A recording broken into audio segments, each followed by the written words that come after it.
Hi students, ഇന്ന് നമ്മൾ discuss ചെയ്യാൻ പോകുന്ന സെക്ഷൻ എന്താണെന്ന് വെച്ചാൽ services under union and state എന്നുള്ളതാണ്. So services under union and state എന്ന് പറയുന്നത് ഇന്ത്യൻ കോൺസ്റ്റിറ്റ്യൂഷൻ പ്രകാരം പാർട്ട് 14ലാണ് services under union and state എന്ന് പറയുന്നത്. And moreover it should be describes the article is from 308 to 323. Okay, 308 to 323 വരെയുള്ള articles ആണ് ഇത് services under union and state എന്ന് പറയുന്നത് ഡിസ്ക്രൈബ് ചെയ്യുന്നത്.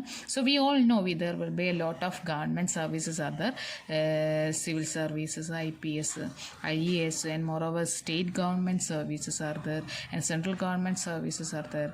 So there will be many government services are there. So these public services, which will be mainly categorized into three types. So these public services are mainly categorized into three types. So next we going to discuss these three type government services. So here public service. So the public services are divided into three.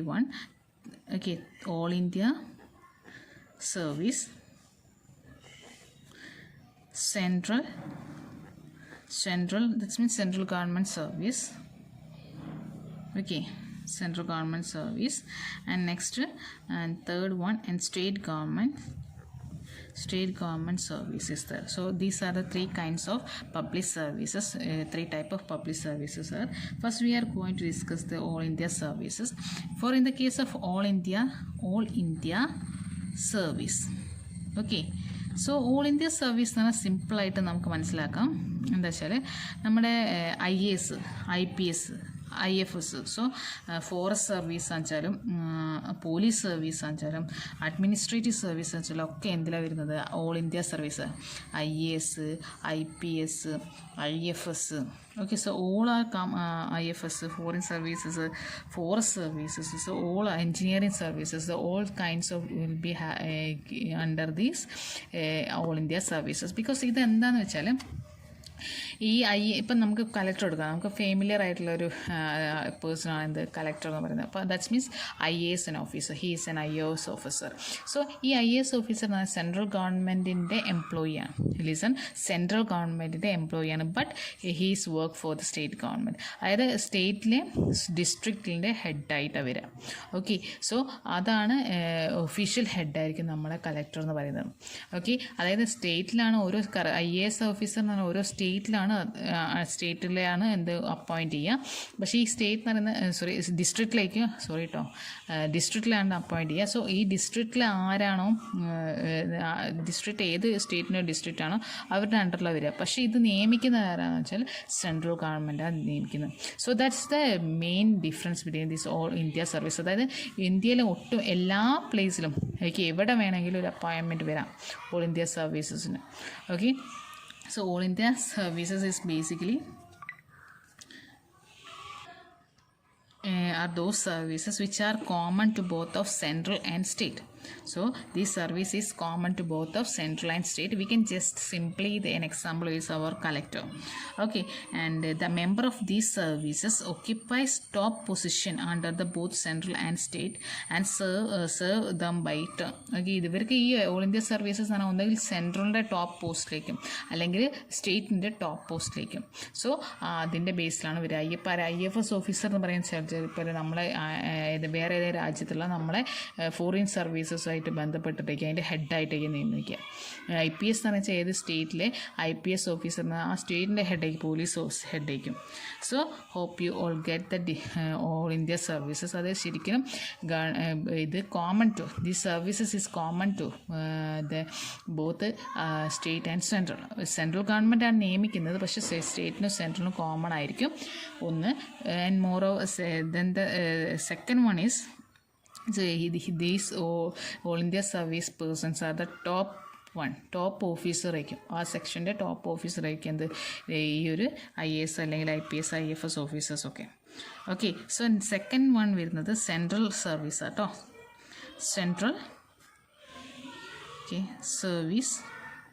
So central service എന്ന് പറഞ്ഞാൽ the personal of central service works under the exclusive jurisdiction of central government. അതായത് central ഗവൺമെൻറ്റിൻ്റെ അണ്ടറിൽ ഇതെന്ന് പറഞ്ഞാൽ central ഗവൺമെൻറ്റിനും state ഗവൺമെൻറ്റിനും തുല്യ പാർട്ടീഷനാണ് ഉണ്ടാവുക. അതായത് സ്റ്റേറ്റിന് അണ്ടറിലോ അല്ലെങ്കിൽ ഇതിപ്പോൾ ഒരു കളക്ടർ എന്ന് വെച്ചാൽ സ്റ്റേറ്റിന് അണ്ടറിലേക്ക് വരും, IFS എന്ന് വെച്ചാൽ സെൻട്രലിൻ്റെ അണ്ടറിലേക്ക് പോകും. അതെ, പക്ഷേ അവർക്ക് ടോപ്പ് പൊസിഷനായിരിക്കും ഉണ്ടാവുക. പക്ഷേ സെൻട്രൽ സർവീസ് എന്ന് പറയുന്നത് എക്സ്ക്ലൂസീവ്ലി ഫോർ സെൻട്രൽ. ഓക്കെ, നമ്മുടെ SSC ഒക്കെ കേട്ടിട്ടില്ലേ നിങ്ങൾ? SSC സ്റ്റാഫ് സെലക്ഷൻ കമ്മീഷൻ്റെ കേസിൽ CGSL, ഓക്കെ, അതൊക്കെ സെൻട്രൽ സർവീസിലാണ് വരിക. Okay, so these central service government person should be works exclusively under the jurisdiction of central government. So and they hold the specialized position in the various department of a central government. Technical സെക്ഷനിലോ അല്ലെങ്കിൽ functional സെക്ഷനിലോ ഒക്കെ ആയിട്ട് നമ്മൾ work ചെയ്യുന്നില്ല. So അതുപോലെ നമ്മളിപ്പോൾ ഇവിടെ state ഗവൺമെൻറ്റിൻ്റെ അണ്ടറിൽ വരുന്നതാണ് നമ്മുടെ ക്ലർക്കുമാരൊക്കെ അല്ലേ, അതുപോലെ സെൻട്രൽ ഗവൺമെൻറ് ഓഫീസിൽ വരുന്ന ക്ലർക്കുമാരൊക്കെ exclusively there for the central service. Okay, then the third one is state service. State service. Service ആണ്. ഓക്കെ, സ്റ്റേറ്റ് സർവീസ് മീൻസ് ഇത് നമുക്ക് ഫെമിലിയർ ആയിട്ടുള്ള ആൾക്കാർ അല്ലേ, നമ്മളൊക്കെ പാരൻസ് ചിലപ്പം എന്തായിരിക്കും ഗവൺമെൻറ് സർവീസിലേക്കും സെൻട്രൽ ഗവൺമെൻറ് സർവീസിലുള്ളവരുണ്ട് കേട്ടോ. അങ്ങനെയല്ല, നമുക്ക് ഫെമിലിയർ ആയിട്ടുള്ളൊരു എന്താ സ്റ്റേറ്റ് സർവീസ്, നമ്മളെ പോലീസ് ഓഫീസേഴ്സും ആൻഡ് മോറോവർ നമ്മളെ ഗവൺമെൻറ് ഓഫീസിലുള്ള സ്റ്റാഫുകളൊക്കെ എന്തിലാണ് സ്റ്റേറ്റ് സർവീസസിലാണ് വരുന്നത്. So the person state service എന്ന് പറഞ്ഞാൽ purely under the state government ആയിരിക്കും. So the person of a state service work under the exclusive jurisdiction of the state government. They hold the different position, general or functional and technical in the department of state government. State government pure department like state services vira. Okay, so ഇവിടെ നമുക്ക് എടുക്കേണ്ട ഒരു main ടോപ്പിക്കാണ് union public service commission. Union public service commission. Okay, so UPSC, union public service commission. So UPSC, what is UPSC? Just ഞാനൊന്ന് പറഞ്ഞാൽ, നമുക്ക് PSC ഉണ്ടല്ലോടാ, നമുക്കൊരു PSC ഉണ്ട്. അതായത് PSC എന്ന് പറഞ്ഞാൽ നമ്മുടെ സ്റ്റേറ്റ് ഗവൺമെൻറ്റിൻ്റെ എംപ്ലോയീസ് ആവാൻ വേണ്ടിയിട്ടുള്ളവർ ക്വാളിഫൈ ചെയ്യണമെങ്കിൽ നമുക്കൊരു ഡിപ്പാർട്ട്മെൻറ്റിൻ്റെ എക്സാം നടത്തണം. സോ അങ്ങനെ ഒരു എക്സാം നടത്തുന്നതാണ് നമ്മളെ സ്റ്റേറ്റ് PSC, കേരള PSC എന്ന് പറയുന്നത്. സോ ലൈക്ക് വൈസ് നമ്മളെ സെൻട്രൽ ഗവൺമെൻറ് പൊസിഷനിലേക്ക്, സെൻട്രൽ ഗവൺമെൻറ് പൊസിഷൻ എന്ന് പറഞ്ഞാൽ both all India services and central service. ഈ ഓൾ ഇന്ത്യ സർവീസസിലേക്കും സെൻട്രൽ സർവീസിലേക്കും കാൻഡിഡേറ്റ്സിനെ സെലക്ട് ചെയ്യാനുള്ള എക്സാം നടത്തുന്ന ബോർഡാണെന്ത്, അല്ലെങ്കിൽ കമ്മീഷനാണെന്ത്, നമ്മുടെ യൂണിയൻ പബ്ലിക് സർവീസ് കമ്മീഷൻ. ഇതിൻ്റെ അണ്ടറിൽ ഓരോ സ്റ്റേറ്റിലും ഓരോ PSC പബ്ലിക് സർവീസ് കമ്മീഷൻ ഉണ്ട്. അപ്പോൾ കേരളത്തിൻ്റെ കേസിലാണെന്ന് വെച്ചാൽ കേരള PSC വരും, Kerala public service commission. Okay, so ഇതിൻ്റെ ഫങ്ഷൻസും കാര്യങ്ങളൊക്കെ ഒന്ന് ഇമ്പോർട്ടൻ്റ് ആയിട്ട് നമുക്ക് നോക്കണം. സോ ഈ UPSC എന്ന് പറയുന്നത് union public service commission is the central recruiting agency in India. So the article here this UPSC explain the article is article 315 to 323 വരെയുള്ള ആർട്ടിക്കിളാണ് എന്ത് UPSCയുടെ സെക്ഷൻസ് പറയുന്നത്. So these articles in constitution contain the elaborated provisions regarding the composition, appointments, removal of members along with the independent power and function of a UPSC. Okay, അതായത് ഈ ഒരു ആർട്ടിക്കിൾസിലാണ് നമ്മൾ എത്രമാത്രം ഈ ഒരു കമ്മീഷനിലേക്ക് കമ്മീഷൻ്റെ കോമ്പോസിഷനും അപ്പോയിൻമെൻറ്റ്സും ആൻഡ് റിമൂവൽസും, മെമ്പേഴ്സിനെ എങ്ങനെ റിമൂവൽസ് ചെയ്യാം, okay, and powers, what are the powers of this function, these commission, and what are the functions of this commission എന്നുള്ളതൊക്കെ എക്സ്പ്ലെയിൻ ചെയ്യുന്ന ഈ ഒരു ആർട്ടിക്കിൾസാണ്. And moreover, this UPSC consists of a chairman and members appointed by the President of India. Okay, അതായത് ഇതിലേക്കുള്ള ചെയർമാനെയും മെമ്പേഴ്സിനെയും appoint ചെയ്യുന്നത് ആരാ? നമ്മുടെ പ്രസിഡൻ്റാണ് appoint ചെയ്യുന്നത്. ടോട്ടൽ ചെയർമാൻ അടക്കം 11 മെമ്പേഴ്സ് ഉണ്ട്. Here the UPSC consists of 11 members including our chairman. Okay, chairman is the head of this commission, and the chairman and the members of this commission hold the office in the term of 6 years or 66 years. Or 65 age. ഇതിൻ്റെ അകത്ത് ഏതാണോ ഫസ്റ്റിലെത്തുന്നത് so അതായിരിക്കും എടുക്കുക. 6 years അല്ലെങ്കിൽ 65 years ഇതിലുള്ള മെമ്പേഴ്സിനും ചെയർമാനും ഈ ഒരു കമ്മീഷനിൽ നിൽക്കാൻ കഴിയുള്ളൂ. After that it will be resign ചെയ്യണം. ഓക്കെ. നെക്സ്റ്റ് ഇവിടെ so these are the functions. പിന്നെ നെക്സ്റ്റ് ഇതിൻ്റെ അകത്ത് ആർട്ടിക്കിൾ 316 പറയുന്നത് അപ്പോയിൻമെൻറ്റ് ഓഫ് ജസ്റ്റ് ഷോർട്ടാക്കി എഴുതുന്നുള്ളൂ കേട്ടോ. അപ്പോയിൻമെൻറ്റ് ഓഫ് ചെയർമാൻ അപ്പോയിൻറ്റ് ചെയ്യുന്ന രീതികളൊക്കെയാണ് പറയുന്നത്. Chairman and members. ഓക്കെ, ചെയർമാനെയും മെമ്പേഴ്സിനെയൊക്കെ അപ്പോയിൻറ്റ് ചെയ്യുന്ന രീതിയാണ് പറയുന്നത്. ആൻഡ് ഇത് members and chairmans are appointed and removed by president ആണ് ഇതെല്ലാം ഇതിൻ്റെ എക്സിക്യൂട്ടീവ് ഹെഡ് എന്ന് പറയുന്നത് ഒബേ ചെയ്യുന്നതൊക്കെ. അതായത് ആഡ് ചെയ്യുന്ന മെമ്പേഴ്സിനെ ആഡ് ചെയ്യുന്നു റിമൂവ് ചെയ്യുന്നതൊക്കെ പ്രസിഡൻ്റാണ്. So any misleading from the chairman and the member of UPSC or state PSC and joint state PSC shall only removed by the president and enquiry made by the Supreme Court on the reference by the president. ഇപ്പോൾ ഇവിടെ എന്തെങ്കിലും ഒരു malpractice, okay, നമ്മളൊരു exam conduct ചെയ്യുന്ന സമയത്ത് favour ചെയ്തിട്ട് എന്തെങ്കിലും ഒരു മാൽ പ്രാക്ടീസ് ഓർ മിസ്ലീഡിങ്സ് ഒക്കെ വന്നു കഴിഞ്ഞാൽ ബേസിക്കലി ആരെയാണ് പിടിക്കുന്നത് വെച്ചാൽ ഈ കറസ്പോണ്ടിങ് മെമ്പേഴ്സിനെ അല്ല, ആരെ കയ്യിൽ നിന്നാണ് വീഴ്ച വന്നു വെച്ചാൽ അവരെ റിമൂവ് ചെയ്യും പ്രസിഡന്റ്. പക്ഷേ അതിൻ്റെ കൂടെ തന്നെ ഒരു എൻക്വയറി കമ്മീഷൻ, പ്രസിഡന്റിൻ്റെ ശുപാർശ പ്രകാരം സുപ്രീം കോടതി ഒരു എൻക്വയറി കമ്മീഷൻ ഇടും. ഓക്കെ, ഇത് ഇപ്പോൾ UPSC ആയിട്ടാട്ടോ. അപ്പോൾ സ്റ്റേറ്റ് PSCസിലേക്ക് വരുന്ന സമയത്ത് അവിടെ ഹൈക്കോടതി, കറസ്പോണ്ടിങ് സ്റ്റേറ്റിൻ്റെ ഹൈക്കോടതികളായിരിക്കും എൻക്വയറി കമ്മീഷൻസിനെ ഇൻചാർജ് ചെയ്യട്ടോ.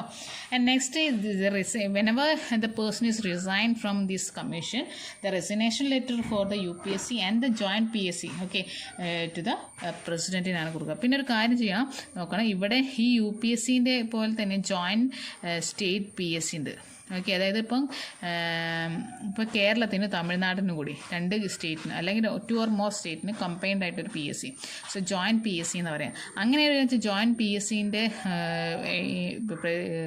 മെമ്പേഴ്സിനെ വെച്ചാൽ ചെയർമാനെയാണ് ആഡ് ചെയ്യുന്നതും റിമൂവ് ചെയ്യുന്നതൊക്കെ ആയിരിക്കും പ്രസിഡൻ്റ് ആയിരിക്കും. പക്ഷേ in the case of the state PSCയിലേക്ക് വരുന്ന സമയത്ത് അതുപോലെ ഗവർണറേക്കും ആഡ് ചെയ്യുകയും റിമൂവ് ചെയ്യുകയും ചെയ്യും. പക്ഷേ റെസിഗ്നേഷൻ ലെറ്റർ കൊടുക്കുന്നത് പ്രസിഡൻറ്റിനായിരിക്കും. Okay, I think you all got. And moreover this union UPSC is also called as watchdog of merit system അല്ലേ. മെറിറ്റ് സിസ്റ്റത്തിൻ്റെ, അതായത് ഒരു കുട്ടിക്ക് കിട്ടിയ മാർക്കിൻ്റെ അടിസ്ഥാനത്തിലാണ് അതിൻ്റെ യോഗ്യതയ്ക്ക് അടിസ്ഥാനത്തിൽ എന്ത് ചെയ്യുന്നു വെച്ചാൽ എക്സാമിന് എഴുതുന്നു. എക്സാമിന് കിട്ടിയ മാർക്കിൻ്റെ അടിസ്ഥാനത്തിൽ എന്ത് ചെയ്ത് റാങ്ക് ലിസ്റ്റ് പബ്ലിഷ് ചെയ്തിട്ട് ഇത് അപ്പോയിൻറ്റ് ചെയ്യുന്നു. ഓക്കെ, സോ അതുകൊണ്ട് തന്നെ ഇത് UPSC is also called it as watchdog of merit system. Okay, so then we want to explain the functions. Okay, so what are the functions of our UPSC?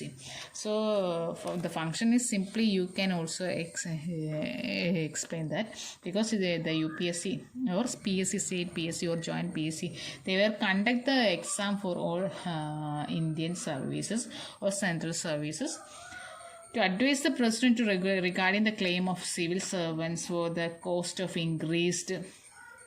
incurred in the course of execution of their duties, and to advise the president regarding the disciplinary actions against the civil servants. So അതൊക്കെ civil സർവീസിൻ്റെ ബേസിലൊക്കെ എന്തെങ്കിലും actions, അതായത് ഏതെങ്കിലും ഒരു വ്യക്തി, ഇപ്പം നമുക്ക് തന്നെ അല്ലെങ്കിൽ ഞാൻ പറയാം, ഇപ്പം നമ്മുടെ മുമ്പിലുള്ള ഇപ്പോൾ സ്റ്റേറ്റ് സർവീസസ്, ഇപ്പോൾ നിങ്ങൾ ഇപ്പോൾ പത്രം വായിക്കുന്ന ഒരു വ്യക്തിയാണെങ്കിൽ നിങ്ങൾക്കറിയാം, കഴിഞ്ഞ പോലീസിൻ്റെ എക്സാമിൻ്റെ കേസിലൊക്കെ ഇപ്പോൾ കുറച്ച് പേര് മാൽ പ്രാക്ടീസ് നടത്തിയത് പിടിച്ചതും അവരെ പോലീസ് അറസ്റ്റ് ചെയ്തതും അവരെ അതിനനുസരിച്ച് കോടതി താക്കിയതിന് അവർക്ക് ബാൻ കൊടുക്കും.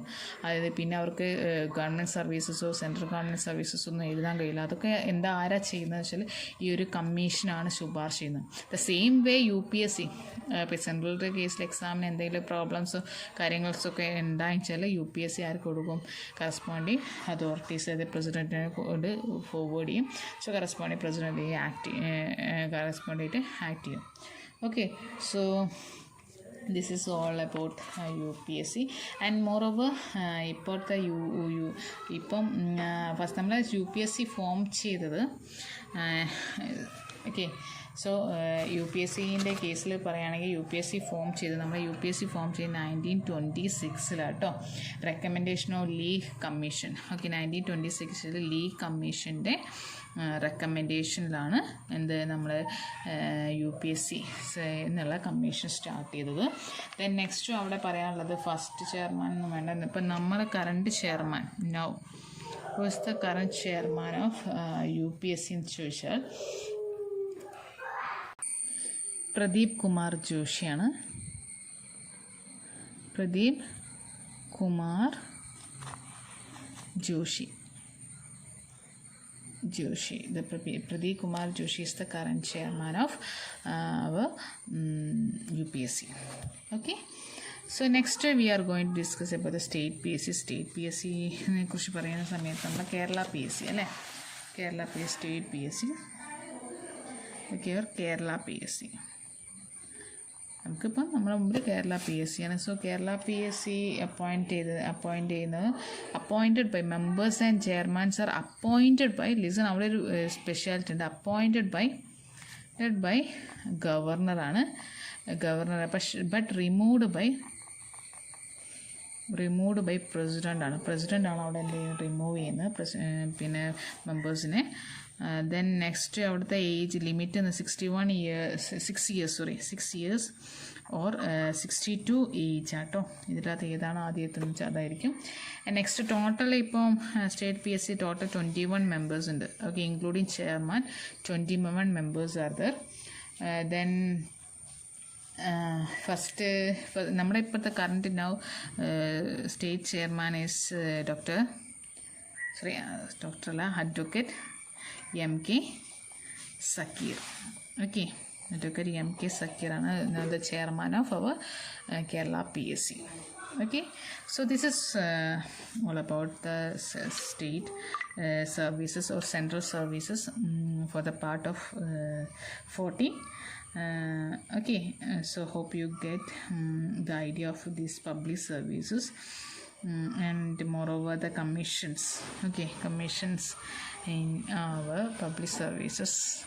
Okay, so next we നമ്മൾ ഡിസ്കസ് ചെയ്യാൻ പോകുന്നത് അഡ്മിനിസ്ട്രേറ്റീവ് ട്രിബ്യൂണൽസിനെ കുറിച്ചാണ്. Okay, so next we are going to discuss about the administrative tribunals. So administrative tribunalsനെ കുറിച്ച് പറയുന്ന പാർട്ട് ഏതാണെന്ന് ചോദിച്ചാൽ പാർട്ട് 15 ആണ്, part 14A. Okay, part 14A ആണ് അഡ്മിനിസ്ട്രേറ്റീവ് ട്രിബ്യൂണൽസിനെ കുറിച്ച് ഡിസ്കസ് ചെയ്യുന്നത്. Then next article, here the article describes the administrative tribunals are 324 to 329A വരെയുള്ള സെക്ഷൻസാണ് അഡ്മിനിസ്ട്രേറ്റീവ് ട്രിബ്യൂണൽസിൻ്റെ ആർട്ടിക്കിൾസ് ഡിസ്ക്രൈബ് ചെയ്യുന്നത്. സോ ഇവിടെ നമുക്ക് ബേസിക്കലി 2 സെക്ഷൻസ് ഉള്ളൂ മെയിനായിട്ട് ഡിസ്കസ് ചെയ്യുന്നുള്ളൂ. ഓക്കെ, അതെന്താണെന്ന് വെച്ചാൽ അഡ്മിനിസ്ട്രേറ്റീവ് ട്രിബ്യൂണൽസ് എന്താണ്, സ്റ്റേറ്റ് ടു സെൻട്രൽ അഡ്മിനിസ്ട്രേറ്റീവ് ട്രിബ്യൂണൽസിനെ കുറിച്ചാണ് മെയിനായിട്ട് ഡിസ്കസ് ചെയ്യുന്നത്. സോ ലിസൺ, അഡ്മിനിസ്ട്രേറ്റീവ് ട്രിബ്യൂണൽസ് എന്ന് വെച്ചാൽ സോ ദ ആർട്ടിക്കിൾ 323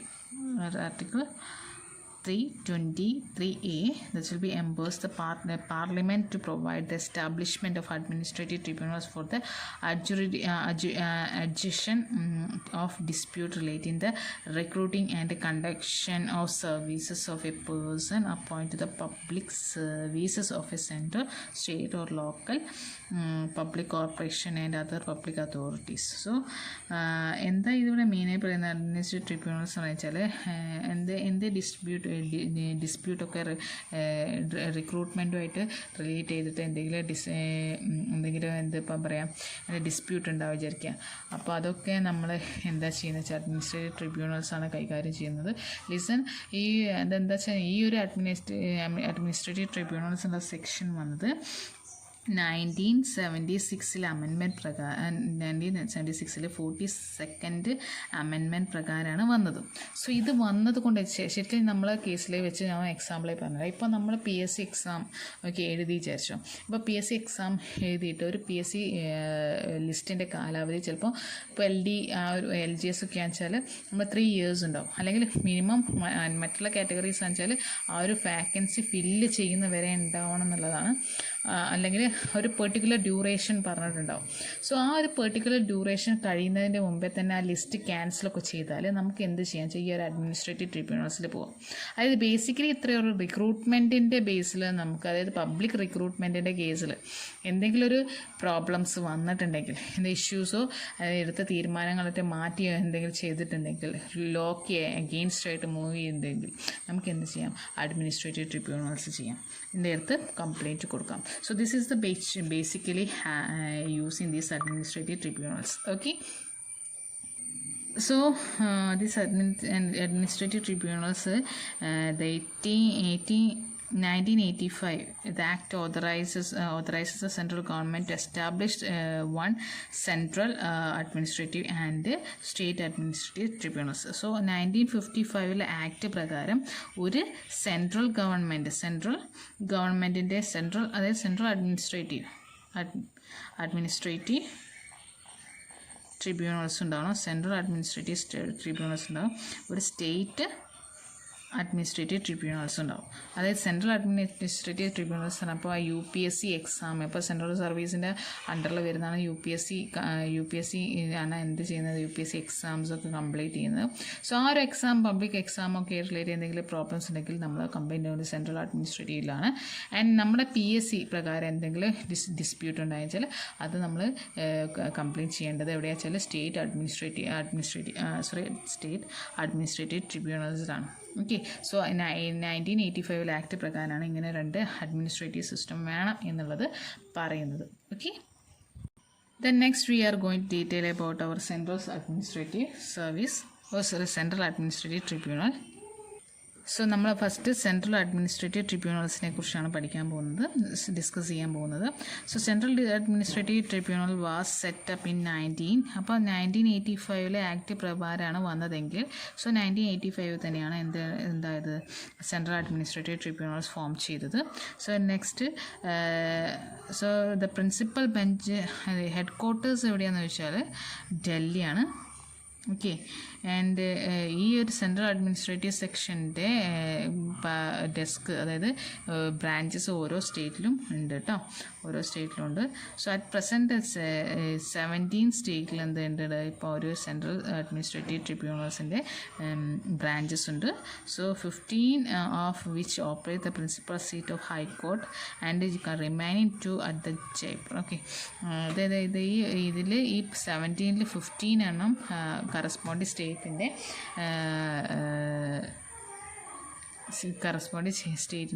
ഹൈക്കോർട്ട് തന്നെയാണ് കൺട്രോൾ ചെയ്യുന്നത്. ഓക്കെ. ഇത് ശരിക്കും അഡ്മിനിസ്ട്രേറ്റീവ് ട്രിബ്യൂണൽസ് ആണെങ്കിൽ കംപ്ലയിൻസ് ഒക്കെ എടുക്കുന്ന, കേസ് എടുക്കുന്നതൊക്കെയാണ്. സോ അത് കറസ്പോണ്ടിങ് ആയിട്ട് ഒരു കോർട്ടിൻ്റെ അണ്ടറിലാണ് വരിക. സോ ഇപ്പോൾ ഞാൻ പറഞ്ഞു ഈ സെൻട്രൽ അഡ്മിനിസ്ട്രേറ്റീവ് ട്രിബ്യൂണൽസ് 17 എണ്ണം സ്റ്റേറ്റിൽ 17 സ്റ്റേറ്റിലുണ്ട്. സോ അതിൽ 15 അഡ്മിനിസ്ട്രേറ്റീവ് ട്രിബ്യൂണൽസ് അത് കറസ്പോണ്ടിങ് ആയിട്ട് അതിൻ്റെ ഹൈക്കോർട്ടിൽ തന്നെയാണ് വരുന്നത്. പക്ഷേ അതിൻ്റെ അത് 2 എണ്ണം മാത്രമേ ഉള്ളൂ. ഒന്ന് വരുന്നുള്ളൂ, എക്സെപ്ഷണൽ കേസസ് വരുന്നു. ഒന്ന് ജയ്പൂറും ഒന്ന് ലക്നൗ കണ്ടീഷൻസാണ്. അവർ 2 പേരാണ് റെസ്പോണ്ടിങ് ആയിട്ട് റിമൈൻ. അതിൻ്റെ ഹെഡ്, അത് ഡൽഹിയിൽ നിന്ന് തന്നെയായിരിക്കും അത് കൺട്രോൾ ചെയ്യുന്നത്. Okay. Lucknow and Jaipur. Okay. So next, this Central Administrative Tribunal is a multi-member body consisting of a chairman and members ഉണ്ട്. So these Central Administrative Tribunals exercise the original jurisdiction in relation to the recruitment of all services matter and the public servants of covered by it. അതായത് central ഗവൺമെൻറ്റിൻ്റെ അണ്ടറിൽ വരുന്ന എല്ലാ recruit പരമായിട്ടുള്ള എല്ലാ പ്രോബ്ലംസും നമുക്ക് എന്ത് ചെയ്യാം, ഇവിടെ കംപ്ലയിൻറ്റ്സ് കൊടുക്കാം. ഇപ്പോൾ കറസ്പോണ്ടിങ് ആയിട്ട് ഹൈക്കോടതികളിൽ തന്നെയായിരിക്കും ഇതിൻ്റെ ബെഞ്ച് ഉണ്ടാവുക കേട്ടോ. Then next state administrative tribunals ആണ്. So state administrative tribunals in the case it will be also come under the year 1985. So it's on a central government established state administrative tribunals on the official request of the concerned state government request. ഇതിപ്പോൾ central government request പ്രകാരമാണ് വന്നത്. ഇത് state ഗവൺമെൻറ്റിൻ്റെ request പ്രകാരം ഇതിൻ്റെയും bench എവിടെ ഉണ്ടാവുകയെന്ന് വെച്ചാൽ നമ്മൾ കറസ്പോണ്ടിങ് ആയിട്ടുള്ള ഹൈക്കോർട്ടിലുണ്ടാവും. അപ്പോൾ നിങ്ങളൊരു ഗവൺമെൻറ് സർവീസിൽ ഇപ്പോൾ സെൻട്രൽ ഗവൺമെൻറ്റിൻ്റെ അണ്ടറിൽ വരുന്ന വെച്ചാൽ നിങ്ങളുടെ റിക്രൂട്ട്മെൻറ്റുമായിട്ട് അണ്ടറായിട്ട് എന്തെങ്കിലും പ്രോബ്ലംസ് വന്നു വെച്ചാൽ നമ്മൾ ഹൈക്കോടതിയിൽ അതിൻ്റെ ബെഞ്ചിൽ പോയാൽ മതി. ബട്ട് നിങ്ങളൊരു സ്റ്റേറ്റ് ഗവൺമെൻറ് എംപ്ലോയി ആണ്, അതിൻ്റെ എക്സാമായിട്ട് റിക്രൂട്ട്മെൻറ്റായിട്ട് ബന്ധപ്പെട്ട എന്തെങ്കിലും ഇഷ്യൂസ് ഉണ്ടെങ്കിൽ കറസ്പോണ്ടിങ് ആയിട്ട് സ്റ്റേറ്റ് ട്രിബ്യൂണൽസിൻ്റെ ബെഞ്ചിൽ പോയാൽ മതി. അതും ഹൈക്കോർട്ട് തന്നെയാണ് ഉണ്ടാവുക. Okay, this also providing the chairman and members of the state administrative tribunals are appointed by the president after consulting with the governor of the state concerned. അതായത് നമ്മളെ സ്റ്റേറ്റിലെ ഗവർണറുമായിട്ട് ഡിസ്കസ് ചെയ്ത ശേഷം മാത്രമാണ് പ്രസിഡൻ്റാണ് സ്റ്റേറ്റ് അഡ്മിനിസ്ട്രേറ്റീവ് ട്രിബ്യൂണൽസിൻ്റെ മെമ്പേഴ്സിനെ അപ്പോയിൻറ്റ് ചെയ്യുന്നത്. Okay, so this is all about administrative tribunals. Then next we want to discuss the official languages. Okay, so next we are going to discuss about the official language section. ഈ official language എന്ന് പറയുന്നത് നമ്മളെ കോൺസ്റ്റിറ്റ്യൂഷനിൽ part 17 ആണ് official ലാംഗ്വേജിനെ കുറിച്ച് discuss ചെയ്യുന്നത്. Part 17 is discussing the official language. And moreover the article which describes about the official languages are 343 to 351. Okay, 343 മുതൽ 351 വരെയുള്ള articles Indian കോൺസ്റ്റിറ്റ്യൂഷനിൽ this will be deals with the official languages.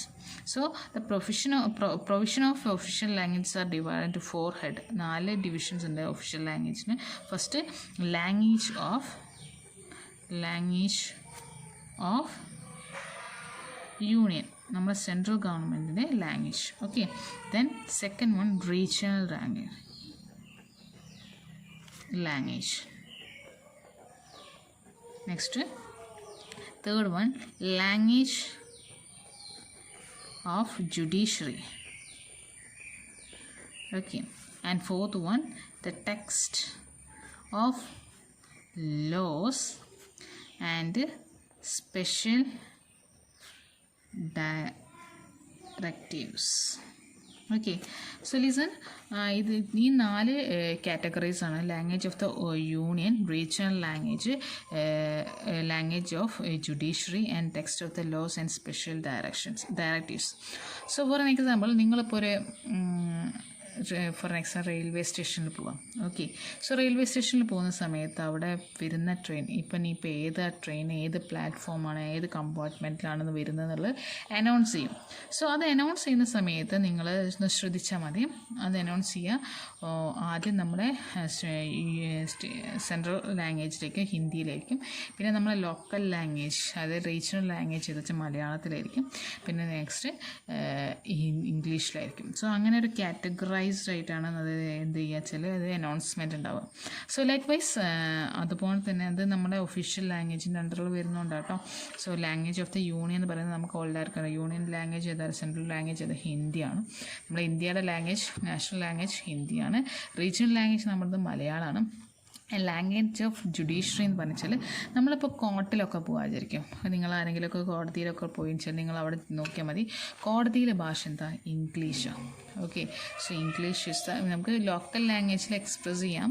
അതായത് ഒരു കൺവിക്റ്റിനോ വിക്ടിമിനോ അല്ലെങ്കിൽ അതായത് അവിടെ കംപ്ലൈൻ്റ് ആയിട്ട് ചേരുന്നവർക്ക് നമുക്ക് നമ്മുടെ കാര്യങ്ങൾ മലയാളത്തിൽ പറയാമെങ്കിൽ കൂടി, but the court language using is English. Okay, ഒരു ഓർഡറൊക്കെ എടുക്കുന്ന സമയത്ത് എന്താ ഇംഗ്ലീഷിലേക്ക് അത് ഓർഡർ വരിക. So that's language of judiciary എന്ന് പറയുന്നത്. Test of laws and special directives, that means അതും എന്താണെന്ന് വെച്ചാൽ ഇപ്പോൾ ഒരു സ്പെഷ്യൽ റൂൾസ് ഇപ്പോൾ വന്നിട്ടുണ്ട്. അതായത് മാതൃഭാഷയിലാവണം നമ്മുടെ ഗവൺമെൻറ്റിൻ്റെ ഉത്തരവുകളൊക്കെ പുറപ്പെടുവിപ്പിക്കേണ്ടതെന്നുള്ളത് അല്ലേ. സോ അതാണ്, അതായത് ഓർഡറുകളോ ഉത്തരവുകളൊക്കെ ഗവൺമെൻറ്റിൻ്റെ അടുത്ത് നിന്ന് പ്രൊവൈഡ് ചെയ്യുന്നത് മാതൃഭാഷയിലേക്ക്. നമുക്ക് മാതൃഭാഷയിൽ ഒഫീഷ്യൽ ലാംഗ്വേജ് ഇംഗ്ലീഷിൽ യൂസ് ചെയ്യാം കേട്ടോ. ഓക്കെ, സോ അപ്പോൾ നമ്മൾ ഫസ്റ്റ് കേസിൽ ലാംഗ്വേജ് ഓഫ് യൂണിയൻ എന്ന് പറഞ്ഞാൽ Hindi is written in a Devanagari script. Hindi ഏത് സ്ക്രിപ്റ്റാണെന്ന് വെച്ചാൽ ദേവനാഗരി സ്ക്രിപ്റ്റ് കേട്ടോ. Is the official language of union along with ഇംഗ്ലീഷും ഉണ്ട് കേട്ടോ. പക്ഷേ Hindi is our national language. Then next നമുക്ക് റീജിയണൽ ലാംഗ്വേജസ് ആണ്. റീജിയണൽ ലാംഗ്വേജ് എന്ന് പറഞ്ഞാൽ നമ്മളെ സ്റ്റേറ്റ് ലാംഗ്വേജസ്. ഇപ്പോൾ ഓരോ സ്റ്റേറ്റിലും ഓരോ ലാംഗ്വേജാണ്. അപ്പോൾ നമുക്ക് മലയാളമാണ്, തമിഴ്നാടും തമിഴാണ്, കർണാടക കന്നഡയാണ്, ആന്ധ്രാപ്രദേശും തെലുങ്കാണ് ലൈക്ക് വൈസ്. അപ്പോൾ അതാണ് റീജിയണൽ ലാംഗ്വേജസ് ആയിട്ട് വരുന്നത്. Then next language of judiciary ഞാൻ പറഞ്ഞു, കോർട്ടിലെ ലാംഗ്വേജാണ്, ഇംഗ്ലീഷാണ് യൂസ് ചെയ്യുക. Then next text of the laws and special എന്നുള്ള ഓഫീസ് ഇംഗ്ലീഷാണ് യൂസ് ചെയ്യുക. ഇപ്പോൾ ഒരു നിയമം വന്നിട്ടുണ്ട്, എന്താ വെച്ചാൽ ഉത്തരവുകളൊക്കെ മലയാളത്തിൽ ലോക്കൽ ലാംഗ്വേജിലേക്ക് മാറ്റും. ഇപ്പോൾ നമ്മളെ കേരള ഗവൺമെൻറ് ഇപ്പോൾ എന്ത് ചെയ്യും, മലയാളത്തിലും കൂടി മലയാളത്തിൻ്റെ ശ്രേഷ്ഠ ഭാഷാ പദവി കിട്ടിയതിന് ശേഷം മലയാളത്തിൻ്റെ കേസിൽ മലയാളത്തിലേക്ക് തന്നെ ഉത്തരവുകളൊക്കെ ട്രാൻസ്ഫർ ചെയ്യാൻ വേണ്ടിയിട്ട് നോക്കുന്നുണ്ട്. അതായത് ഉത്തരവുകളൊക്കെ മെയിനായിട്ട് മലയാളത്തിൽ വിടുക. അതിൻ്റെ ഏറ്റവും ബെസ്റ്റ് എക്സാമ്പിളാണ് ഇപ്പോൾ ഗവൺമെൻറ് സർവീസസിലൊക്കെ എക്സാംസുകളൊക്കെ ഇപ്പോൾ ഡിഗ്രി ലെവൽ എക്സാമൊക്കെ ഓൾറെഡി ഇംഗ്ലീഷിലായിരുന്നു. ഇപ്പോൾ ഇംഗ്ലീഷിലും ഉണ്ടാവും ക്വസ്റ്റ്യൻസ്, മലയാളത്തിലും ഉണ്ടാവും. ഓക്കെ, സോ നെക്സ്റ്റ് നമ്മൾ ഡിസ്കസ് ചെയ്യാൻ പോകുന്ന ഇലക്ഷനെ കുറിച്ചാണ്. സോ ഇലക്ഷൻ എന്ന് പറയുന്ന സെക്ഷൻ, അത് election section that will be describes in the part the കോൺസ്റ്റിറ്റ്യൂഷനിൽ പാർട്ട് 15 ആണ് ഇലക്ഷനെ കുറിച്ച് പറയുന്നത്. ദെൻ ആർട്ടിക്കിൾസ് ഏതൊക്കെ ആർട്ടിക്കിൾസ് ആണെന്ന് വെച്ചാൽ 324 to 329A വരെയുള്ള ആർട്ടിക്കിൾസാണ് ഇതിനെക്കുറിച്ച് ഡിസ്ക്രൈബ് ചെയ്യുന്നത്, വെച്ചാൽ ഇലക്ഷനെ കുറിച്ച് ഡിസ്ക്രൈബ് ചെയ്യുന്നത്. സോ ഇലക്ഷൻ്റെ കേസിൽ നമുക്ക് അവിടെ മെയിനായിട്ട് ഡിസ്കസ് ചെയ്യേണ്ടത് ഇലക്ഷൻ കമ്മീഷൻ തന്നെയായിരിക്കും. ഓക്കെ, ഇലക്ഷൻ എന്തൊക്കെയാണ് ചെയ്യുന്നത്, ഇലക്ഷൻ്റെ കാര്യങ്ങൾ എന്തൊക്കെയാണ്. ഇപ്പം നമുക്കറിയാം ഇലക്ഷൻ ഒരു ഗവൺമെൻറ് നമ്മളെ പ്രതിനിധീനെ റെപ്രസെൻറ്റേറ്റീവിനെ തിരഞ്ഞെടുക്കാൻ നമ്മൾ തിരഞ്ഞെടുക്കുന്നത് അല്ലേ. So the Constitution provides an independent election commission to ensure the free and fair election in the country. അതായത് നമുക്ക് ഇലക്ഷൻ നേരാവണ്ണം നടത്താൻ വേണ്ടി നമ്മളൊരു കമ്മീഷൻ ഏൽപ്പിച്ചിട്ടുണ്ട്. സോ ആ കമ്മീഷനാണ് എന്ത്, election commission. Okay, election commission. So the election കമ്മീഷനെ കുറിച്ച് പറയുന്ന സമയത്ത് we want to detail discussion about this election commission. So election കമ്മീഷൻ്റെ ആർട്ടിക്കിൾ ഏതാണെന്ന് ചോദിച്ചാൽ the article describes about the election കമ്മീഷണേഴ്സ് ആർട്ടിക്കിൾ 324. അതിനകത്തൊരു സ്പെഷ്യൽ ഇലക്ഷൻ കമ്മീഷനെ കുറിച്ചാണ് പറയുന്നത്. ദെൻ അതിൽ സ്പെഷ്യൽ ആർട്ടിക്കിൾ 326, അതായത് പ്രായപൂർത്തി വോട്ടവകാശം എന്ന് പറയും. ഓക്കെ, പ്രായപൂർത്തി വോട്ടവകാശം എന്ന് പറയുന്നത്, അതായത് നമുക്ക് എത്ര പ്രായം മുതൽക്കാണ് വോട്ടവകാശത്തിനുള്ള അർഹത ഉള്ളത്, അതാണ് 326 ഡിസ്ക്രൈബ്സ് ചെയ്യുന്നത്. So the 326 describes the election of the house of the people and the legislative assemblies of the state to be on the basis of adult suffrage. Okay, അതായത് നമുക്ക് ഇപ്പോഴത്തെ ലോ പ്രകാരം 18 വയസ്സായാൽ നമുക്ക് എന്തായാലും വോട്ടിംഗ് ചെയ്യാം അല്ലേ. സോ അതാണ് ആർട്ടിക്കിൾ 326 ഡിസ്ക്രൈബ് ചെയ്യുന്നത്. സോ ബേസിക്കലി നമ്മൾ സ്റ്റേറ്റ് ഇലക്ഷനും സ്റ്റേറ്റിലെ എം എൽ എ ആവാനുള്ള ഇലക്ഷനും പിന്നെ പാർലമെൻറ്റിലേക്കുള്ള ഇലക്ഷൻസും പാർലമെൻറ്റിലെ എല്ലാ ഇലക്ഷൻസും ആൻഡ് മോറോവർ പ്രസിഡൻ്റ് ഇലക്ഷനും വൈസ് പ്രസിഡൻ്റ് ഇലക്ഷനും ഒക്കെ നടത്തുന്ന ആരാച്ചാൽ നമ്മുടെ ഇലക്ഷൻ കമ്മീഷൻ തന്നെയാണ്. So election commission headquarters എന്ന് പറയുന്നത് നിർവചൻ സദൻ എന്ന് പറയും. നിർവചൻ സദൻ ന്യൂഡൽഹിയാണ് നിർവചൻ സാറിൻ്റെ head quarters. And more over listen here, ഇവിടെ ഒരു ചീഫ് ഇലക്ഷൻ കമ്മീഷണറും 2 ഇലക്ഷൻ കമ്മീഷണറും ഉണ്ടാവും. ഒരു ചീഫ് ഇലക്ഷൻ കമ്മീഷണർ ഉണ്ടാവും, 2 ഇലക്ഷൻ കമ്മീഷൻ ഉണ്ടാവും. ഇവർ 3 പേര് അപ്പോയിൻറ്റ് ചെയ്യുന്നത് പ്രസിഡൻറ്റിൻ്റെ റെക്കമെൻഡേഷനാണ്. ആൻഡ് ദ ഡ്യൂറേഷൻ ആണ് 65 ഏജോ ഓർ 6 ഇയേഴ്സോ. അതിനെന്ന് വെച്ചാൽ അതായിരിക്കും 65 ഏജോ അല്ലെങ്കിൽ 6 ഇയേഴ്സോ ആണ്. സോ ഫങ്ഷൻസ് എന്ന് ചോദിച്ചാൽ കണ്ടക്ട് ഇലക്ഷൻ ഡിക്ലറേഷൻ, ഇലക്ഷൻ്റെ time declaration, conducting election, preparing and keeping update of voters list prepare ചെയ്യുന്നത് അപ്ഡേറ്റ് ചെയ്യുന്നത് അവരുടെ ഡ്യൂട്ടിയാണ്. അത് കറസ്പോണ്ട് ഇലക്ട്രൽ ഓഫീസേഴ്സ് ആയിരിക്കും കേട്ടോ, സ്റ്റേറ്റിൻ്റെ ഇലക്ട്രൽ ഓഫീസേഴ്സ് ആയിരിക്കും. Then recognition of political parties, allotment of symbols, ഓരോ പൊളിറ്റിക്കൽ പാർട്ടീസിക്ക് ഓരോ സിമ്പിൾസ് ഉണ്ടാവില്ലേ. സോ ഇതൊക്കെ അലോട്ടിക്കേറ്റ് ചെയ്യുന്ന ആരാച്ചാൽ നമ്മുടെ ഇലക്ഷൻ കമ്മീഷനാണ്. ആൻഡ് മോറോവർ നമ്മുടെ ഇലക്ഷൻ കമ്മീഷൻ ഫോം ചെയ്തത് 25 ജാനുവരി 1915 അതായത് നമ്മൾ റിപ്പബ്ലിക് ആവുന്നതിൻ്റെ തൊട്ട് തലേന്നാണ് നമ്മളെ ഇലക്ഷൻ കമ്മീഷൻ ഫോം ചെയ്തത്. ഓക്കെ, പിന്നെ അവിടെ ഇപ്പോഴത്തെ ഇലക്ഷൻ കമ്മീഷണർ എന്താ വെച്ചാൽ സുനിൽ അറോറയാണ് ഇപ്പോഴത്തെ ഇലക്ഷൻ കമ്മീഷണർ. ദെൻ നെക്സ്റ്റ് അവിടെ പറയാനുള്ളത് സ്റ്റേറ്റ് ഇലക്ഷൻ കമ്മീഷനാണ്. സ്റ്റേറ്റ് ഇലക്ഷൻ കമ്മീഷനെ കുറിച്ച് പറയാൻ വെച്ചാൽ അവിടെ പറയേണ്ട ഒരു കാര്യം എന്താ വെച്ചാൽ നമ്മുടെ സ്റ്റേറ്റിലെ ഇപ്പം നമ്മൾ പറഞ്ഞ MLA ഒക്കെ ആവാനുള്ള ഇലക്ഷൻ ആരാ നടത്തുന്നത്? നമ്മുടെ സ്റ്റേറ്റിലെ തന്നെ ഈ സ്റ്റേറ്റിലേക്കുള്ള MLA ആവാനുള്ള നമ്മളെ നിയമസഭയിലേക്കൊക്കെ ഇലക്ഷൻ നടത്തുന്ന ആരാന്ന് വെച്ചാൽ നമ്മുടെ ഇലക്ഷൻ കമ്മീഷൻ തന്നെയാണ്, സെൻട്രൽ ഇലക്ഷൻ കമ്മീഷൻ തന്നെയാണ്. പക്ഷേ സ്റ്റേറ്റ് ഇലക്ഷൻ കമ്മീഷൻ അല്ല അത് നടത്തുക. MLA ആവാനുള്ള ഇലക്ഷൻ നടത്തുന്നത് നമ്മളിപ്പോൾ MLAക്കുള്ള വോട്ട് ചെയ്തു അല്ലേ? സോ ആ ഒരു നിയമസഭ ഇലക്ഷൻ നമ്മൾ വോട്ട് ചെയ്യുന്ന ആ നിയമസഭ ഇലക്ഷനൊക്കെ നടത്തുന്നത് സ്റ്റേറ്റ് ഇലക്ഷൻ കമ്മീഷനാണ്. പക്ഷേ ഇലക്ഷൻ കമ്മീഷനാണ്. പക്ഷേ സ്റ്റേറ്റ് ഇലക്ഷൻ കമ്മീഷൻ ഇവിടെ എന്താ ചെയ്യുന്നത് ഇപ്പോൾ വെച്ചാൽ ലോക്കൽ സെൽഫ് ഗവൺമെൻറ് ഇലക്ഷൻസ്, അതായത് ഇപ്പം ഞാൻ പറയാം ജില്ലാ പഞ്ചായത്ത്, നമ്മളെ പഞ്ചായത്ത്, വാർഡ് മെമ്പർ ഒക്കെ ആവാം, ബ്ലോക്ക് പഞ്ചായത്ത് ഒക്കെ ആ ഒരു ഇലക്ഷനില്ലേ, അതായത് നമ്മളെ നിയമസഭാ ഇലക്ഷൻ്റെ തൊട്ട് മുമ്പേ ഇപ്പോൾ വന്നു പോയി. സോ ആ ഇലക്ഷനൊക്കെ ക്യാരി ഔട്ട് ചെയ്യുന്നത് ആരാന്ന് വെച്ചാൽ നമ്മളെ സ്റ്റേറ്റ് ഇലക്ഷൻ കമ്മീഷനാണ്. ഇപ്പോൾ നമ്മളെ സ്റ്റേറ്റ് ഇലക്ഷൻ കമ്മീഷനാണ് ഇതൊക്കെ നടക്കുന്നത്. ഇപ്പോഴത്തെ state election commissioner V ഭാസ്കരനാണ്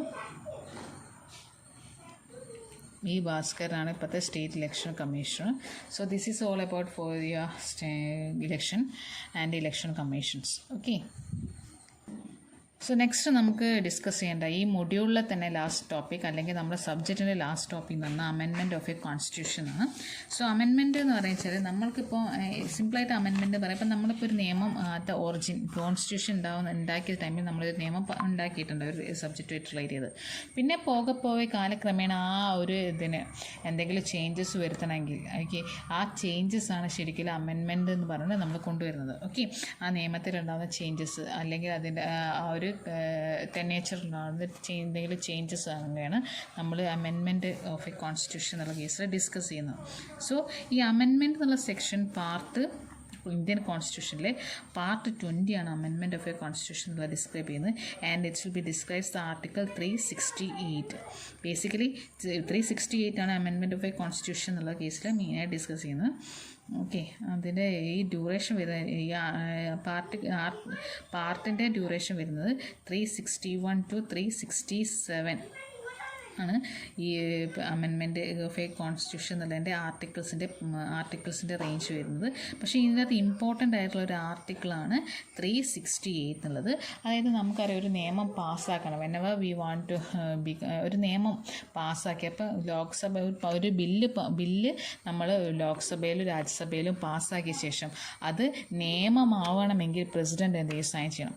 so ആ പ്രസിഡൻറ്റ് സൈൻ ചെയ്യണമെന്നുള്ളത് president should be signed for a bill become a law.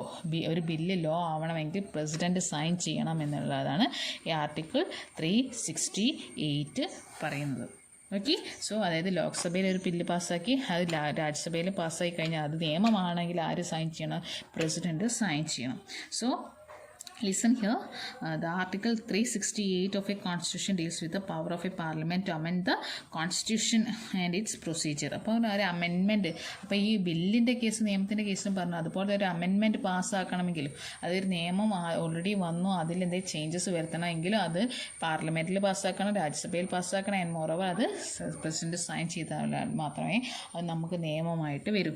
So the constitution can B amended in the 3 ways. 3 വേസിൽ നമുക്ക് അമെൻമെൻറ്റ് ചെയ്യാം. 3 ways of amendments. So first way എന്താണ്? Amendment by a simple majority. അത് ഞാൻ കുറച്ച് നേരത്തെ പറഞ്ഞു. Simple majority എന്ന് പറഞ്ഞാൽ കേവല ഭൂരിപക്ഷം എന്ന് പറയും. അതായത് 2 ആൾക്കാർ അല്ലെങ്കിൽ ഒന്നിൽ കൂടുതൽ ഇതാണെങ്കിൽ ഒരു യെസ് ഓർ നോ, ആ നിയമം വേണം ആക്സെപ്റ്റ് ചെയ്യുന്നുണ്ടോ റിജക്റ്റ് ചെയ്യുന്നോ യെസ് ഓർ നോ എന്നുള്ള കേസിൽ ഏതിനാണോ കൂടുതലുള്ളത്, ഓക്കെ, സിമ്പിൾ മെജോറിറ്റി ഏറ്റവും കൂടുതൽ മെജോറിറ്റി ഏതിനാണോ, സോ അതാണ് സിമ്പിൾ മെജോറിറ്റീൻ്റെ കേവല ഭൂരിപക്ഷത്തിൻ്റെ കേസിൽ ഡിസ്കസ് ചെയ്യുന്നത്. ദെൻ നെക്സ്റ്റ് വരുന്നത് സ്പെഷ്യൽ മെജോറിറ്റിയാണ്. Special majority. So special majority എന്ന് പറഞ്ഞാൽ എന്താ വെച്ചാൽ 2/3 ഒരു സഭയിലെ ഇപ്പം നമ്മൾ പാർലമെൻ്റ് ആയാലും രാജ്യസഭയാണെങ്കിലും ആ സഭയിൽ എത്ര പേരുണ്ടോ അതിലെ 2/3 മെമ്പേഴ്സ് എന്ത് ചെയ്യും? ആക്സെപ്റ്റ് ചെയ്യണം. ഓക്കെ അല്ലെങ്കിൽ ഓക്കെ പറയണം. ഓക്കെ, അതിനെ ആക്സെപ്റ്റ് ചെയ്താൽ അതിനെയാണ് എന്താ സ്പെഷ്യൽ മെജോറിറ്റി എന്ന് പറയുന്നത്. ഓക്കെ, ദെൻ നെക്സ്റ്റ് വരുന്നത് സ്പെഷ്യൽ മെജോറിറ്റി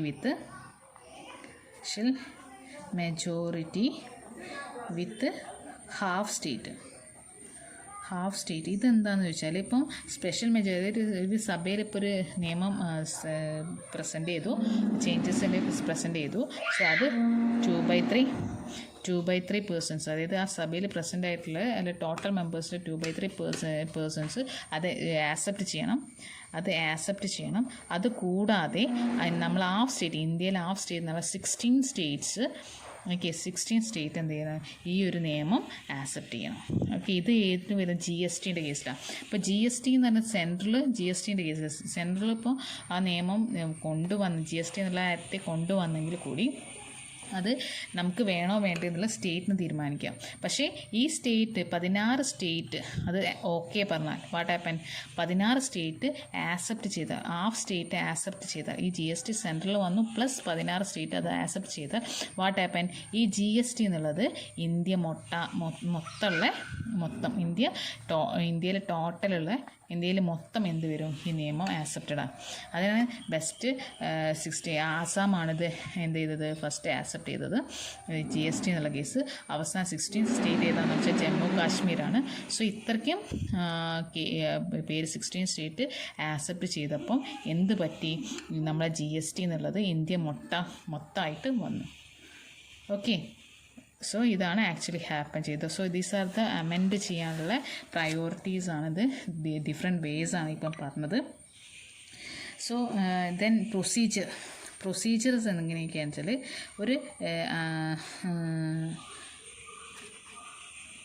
ഒരു നിയമത്തിൽ എന്തെങ്കിലും ഒരു ചാൻസ് അല്ലെങ്കിൽ ഒരു ചേഞ്ചസ് വരുത്താനുള്ള അതിൻ്റെ പ്രൊസീജിയേഴ്സ് എന്തൊക്കെയാണെന്ന് ചോദിച്ചാൽ, first the amendment of a constitution can be initiated by the introducers a bill for the purpose of either lower house or upper house. അതായത് നമ്മളിപ്പോൾ ഒരു നിയമത്തിൽ ഒരു അമെൻമെൻറ്റ്, ഒരു ചേഞ്ചസ് എന്തെങ്കിലും കൊണ്ടുവരണം വെച്ചാൽ അത് ആദ്യം ഒന്നുകിൽ ലോക്സഭയിൽ അല്ലെങ്കിൽ രാജ്യസഭയിൽ ബില്ലായിട്ട് പാസ്സാക്കണം. പാസ് ചെയ്യണം. അത് ഒന്നെങ്കിൽ ആദ്യം ലോക്സഭയിൽ ചെയ്യാം അല്ലെങ്കിൽ രാജ്യസഭ ചെയ്യണം. പക്ഷേ ഒരു ലോക്സഭയിൽ ആദ്യം ചെയ്ത് വെച്ചാൽ പിന്നെ രാജ്യസഭയിലേക്ക് കൊടുക്കണം, രാജ്യസഭയിലേക്ക് ചെയ്ത് വെച്ചാൽ പിന്നെ ലോക്സഭയിൽ കൊടുക്കണം.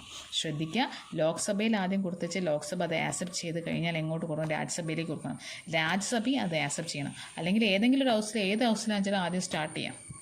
ഓക്കെ, ആ 2 ഹൗസും ആക്സെപ്റ്റ് ചെയ്ത ശേഷം മാത്രം ആർക്ക് കൊടുക്കണം, പ്രസിഡൻറ്റിന് കൊടുക്കണം. പ്രസിഡൻറ്റ് അതെന്ത് ചെയ്യണം, സൈൻ ചെയ്യണം. സോ പ്രസിഡൻറ്റ് സൈൻ ചെയ്താലാണ് ആ നിയമം എന്ത് വരിക, നമുക്ക് ആ നിയമത്തിലുള്ള ചേഞ്ച് നമുക്ക് നിയമത്തിലൊരു ചേഞ്ച് കൊണ്ടുവരാൻ അതൊരു നിയമമായിട്ട് വരിക അപ്പം മാത്രം. Okay, the president must be assign to the bill after the president assent the bill becomes the act. ആ ബില്ല് എന്താ ചെയ്യുക, പ്രസിഡൻറ്റ് സൈൻ ചെയ്താൽ മാത്രമേ എന്ത് വരുള്ളൂ, ബില്ല് ആക്റ്റായിട്ട് മാറുള്ളൂ കേട്ടോ. ഞാൻ റഫായിട്ടാണ് എഴുതിയത് കേട്ടോ. ബില്ല് എന്തായുള്ളൂ, ആക്റ്റായിട്ട് മാറുന്നു. So this is all about the procedures and 3 ways of amendments in our constitution. So this is all about our 5th module. ഇതോടെ 5th module end ചെയ്യാണ്. If you have any doubt regarding with your topic, please ask me. Okay, so ഇതോടെ 5th module complete ചെയ്തു, നമ്മുടെ subject തന്നെ complete ചെയ്തു. So all of you, thank you.